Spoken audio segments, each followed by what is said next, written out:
Olá, meus alunos, tio Bruno falando aqui. Espero que esteja todo mundo bem.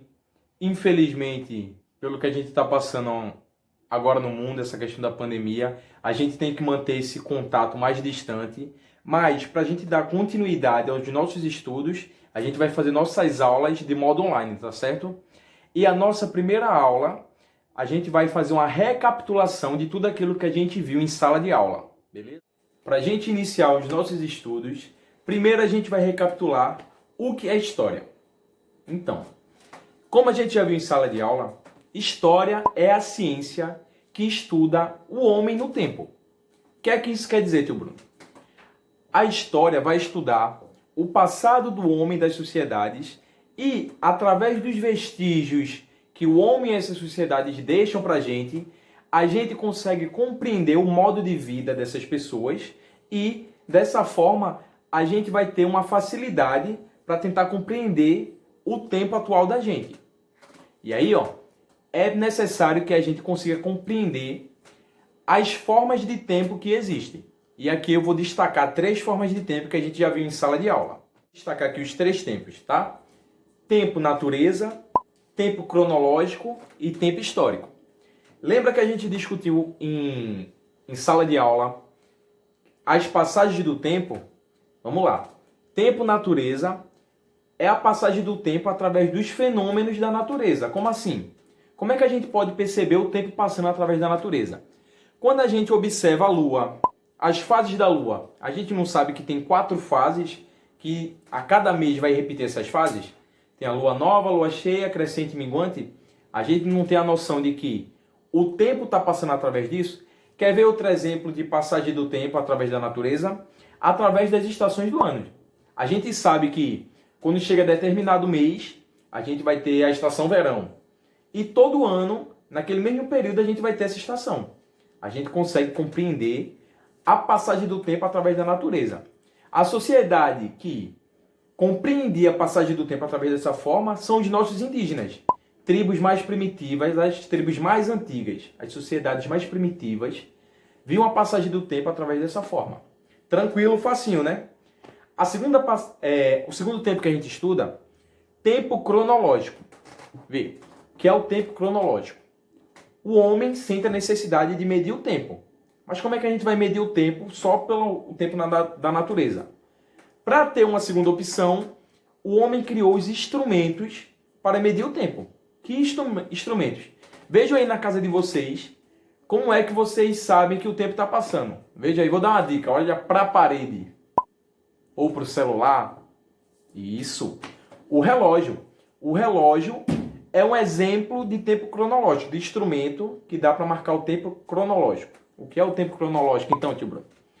É medir o tempo através de instrumentos criados pelo homem.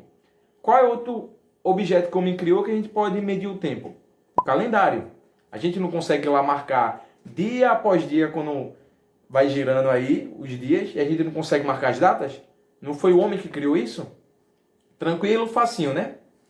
E, no caso, para a história, um tempo mais utilizado pelos historiadores é o chamado tempo histórico. Que danado é tempo histórico, hein, tio Bruno? Bora lá. Tempo histórico, a gente consegue visualizar o que permaneceu e o que mudou através das sociedades. Vixe, que complicado. É nada, é fácil demais. Vê só. Em casa, a mãe, a avó, você já pintou o cabelo de alguma cor? Tio Bruno já pintou o cabelo de amarelo uma vez. Vou botar a foto aí para vocês verem. Se vocês já pintaram o cabelo de alguma cor, vocês sabiam que esse costume é milenar? Há mais de 2000 anos que os povos da antiguidade tingem o cabelo. E a gente continua fazendo isso ainda hoje. É uma permanência na história. Vê, ó, as coisas ainda permanecem. Vê, mais de 1000 anos e a gente ainda continua com o mesmo costume. Quer ver um costume que mudou? Por exemplo, quem tem medo de ir no médico, pensa o seguinte. Antigamente, na Idade Média, quando a gente ficava doente, uma das formas de tratamento que era recomendado era a sangria. O que é a sangria? O médico da época que não é esse método que a gente conhece hoje, ele ia chegar com um sanguessuga e botar, provavelmente nas suas costas, para retirar uma quantidade de sangue. Porque se tinha a noção na época que o sangue estava impuro e que para curar aquela enfermidade que você tivesse, que poderia ser uma simples dor de cabeça, você teria que perder uma certa quantidade de sangue. Vê que loucura!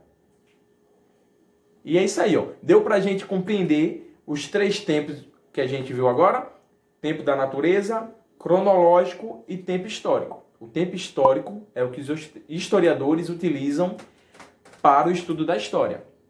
Tranquilo, facinho, né? Vamos para o nosso próximo tópico.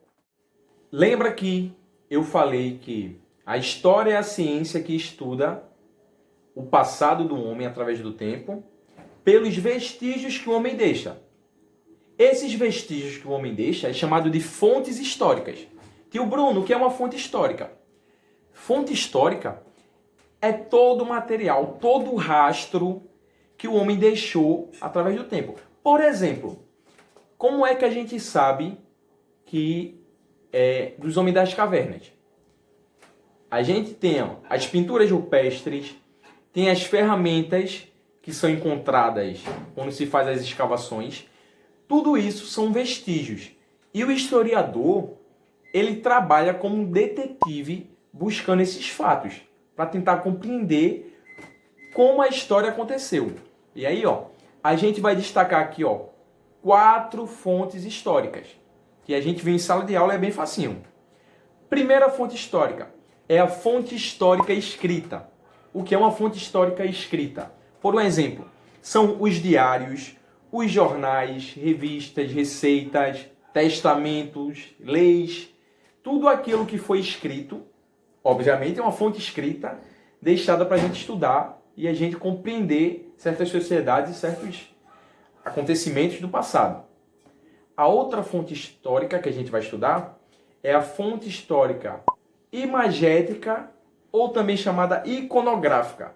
Imagética, vem o que na cabeça de vocês? Imagética, imagem. Tudo aquilo relacionado à imagem é uma fonte histórica imagética. Qual é o exemplo que a gente poderia dar?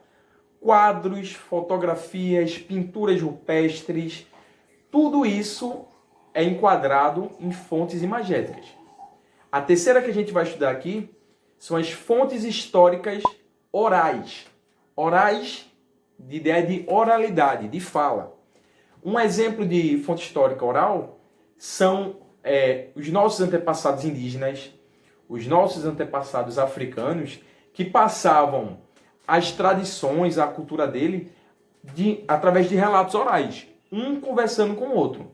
Principalmente, o costume era do mais sábio ensinar para os mais jovens as tradições e costumes das tribos. Hoje, por exemplo, a gente sempre tem aquele avô, aquele tio mais velho, que sempre conta, às vezes, alguma história assim: no meu tempo isso acontecia dessa forma ou daquela forma. Isso é um exemplo de fonte histórica oral. E a nossa quarta fonte histórica oral que a gente vai ver aqui hoje é a chamada fonte histórica material. Tio Bruno, o que é uma fonte histórica material? Tudo aquilo que é objeto. Por exemplo, uma roupa, um vaso, uma arma, tudo aquilo em que o homem produziu, que vai dar a gente a ideia mais ou menos de como aquele tempo, como aquela sociedade se comportava. Por exemplo, a gente sabe hoje que as vestimentas, as roupas mudaram muito. Antigamente, na época da colônia, as roupas eram mais longas, cheias de frufru. Vocês vão ver na imagem aí que está passando na tela, para vocês verem aí, ó, como as roupas mudaram até os dias atuais. Isso é um exemplo de fonte histórica material. E aí, ó, a gente já entra no tempo histórico. Vocês conseguem perceber aí, ó, que há uma passagem, uma mudança na vestimenta. Tudo isso é utilizado para o estudo do historiador. Agora que a gente já tem noção do que são fontes históricas, a gente vai entender qual é a importância dela. Vejam só, através do estudo dessas fontes históricas, o historiador pode fazer uma construção do conhecimento histórico. Como assim? Através das fontes históricas, o historiador vai interpretar aquele objeto, aquela imagem e vai construir uma narrativa, vai contar uma história em cima daquilo. Logo, tio Bruno, então se a gente descobrir um novo objeto, a história pode mudar? Claro que sim. A história não é uma verdade absoluta. A história está sempre em transformação. Ela muda de acordo com os novos vestígios que a gente vai descobrindo. E aí a história está sempre se movendo. Por quê? Sempre que se acha algum documento novo, os historiadores vão lá estudar e aí criar novas análises a partir daquilo. Certo. Mas quem são as pessoas que participam da história? Pense aí, 10 segundinhos. 2000 anos depois. Pensou? Então, todas as pessoas, eu, você, sua mãe, seu pai, todo mundo da sua família, todo mundo da nossa escola, todo mundo faz parte do processo histórico. Todas as pessoas são sujeitos históricos. Quer ver por quê? Imagina, se a gente fosse fazer a história daqui a 100 anos da escola Anita Garibaldi. Vocês participariam dessa história? Sim, não é? Vocês não são estudantes da escola hoje? Tio Bruno não é professor? Então, se a gente fosse fazer uma história da nossa cidade, vocês não participariam? Vocês não estavam inclusos nessa história? Então, todo mundo é sujeito histórico. Todo mundo participa do processo histórico. Facinho demais nosso conteúdo. Tudo isso já foi visto em sala de aula. Essa primeira aula foi para a gente relembrar dos conteúdos. Vou deixar na plataforma aí uma atividade para vocês responderem em cima desse vídeo que a gente viu. E a partir da semana que vem a gente já vai estar entrando com um assunto novo. Um abraço de tio Bruno. Tô morrendo de saudade de vocês. Se cuidem e tchau, tchau. Até logo.